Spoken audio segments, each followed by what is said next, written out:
Bonjour. Aujourd'hui, j'aimerais vous parler de mes derniers achats.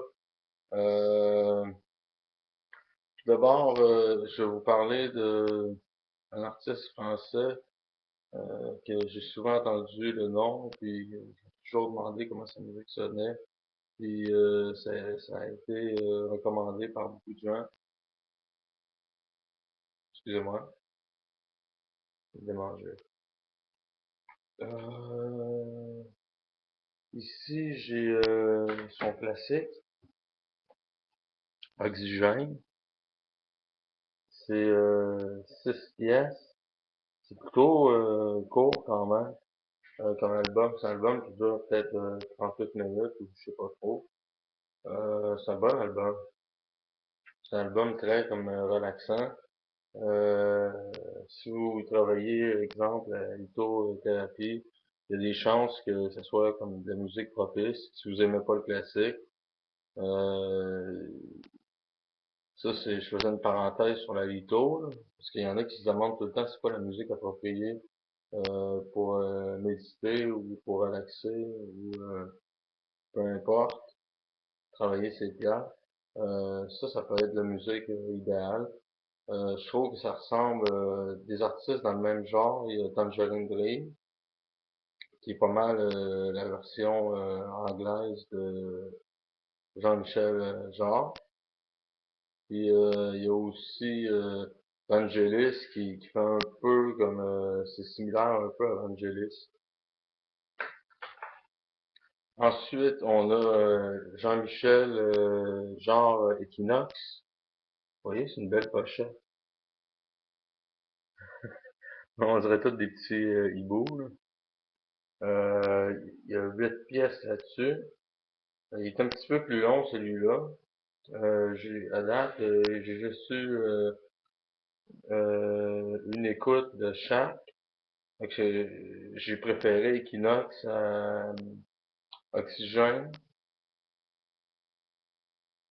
Puis quoi dire de plus? Je suis pas un spécialiste de la musique électronique, mais ou ambiante, mais j'aurais à dire que c'est une bonne écoute quand même. C'est quelque chose qu'on écoute avant de se coucher ou en se réveillant ou en revenant du boulot, puis on va reprendre des forces, mettons, surtout si on travaille sur un marteau-piqueur toute la journée, puis qu'on a entendu, on veut entendre de quoi de relaxant pour nous calmer du boucan, du travail. Ensuite, j'ai un disque que je vous avais pas montré avant, parce que mettons, je trouvais que juste reviewer un disque, euh, c'est pas assez. Puis ça, c'est The Enchanting Voice of Bulgaria, ok, les voix enchanteresses de Bulgarie. Galina Dumursliskia. J'espère que j'ai pas trop écorché le nom. Ok, ça c'est de la musique bulgare. Au début, je voulais le mystère des voix bulgares, mais il était trop cher. Il était 31,99. Bon, ben, c'est pas nécessairement trop cher pour moi, mais c'était trop cher cette fois-là parce que j'avais pas assez d'argent.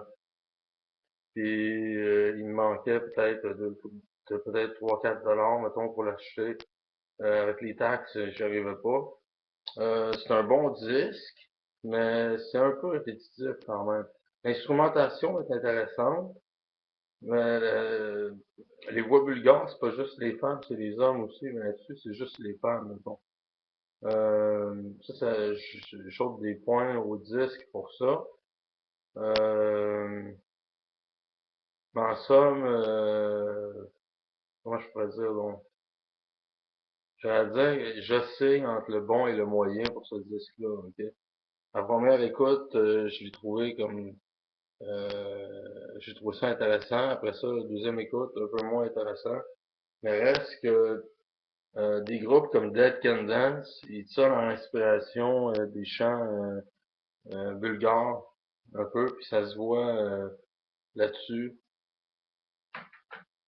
Puis c'est tout ce que j'avais à vous montrer pour le moment. J'espère que vous avez apprécié ma vidéo.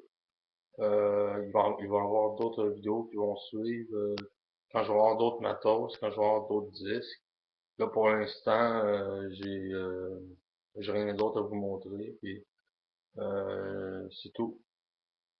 Merci.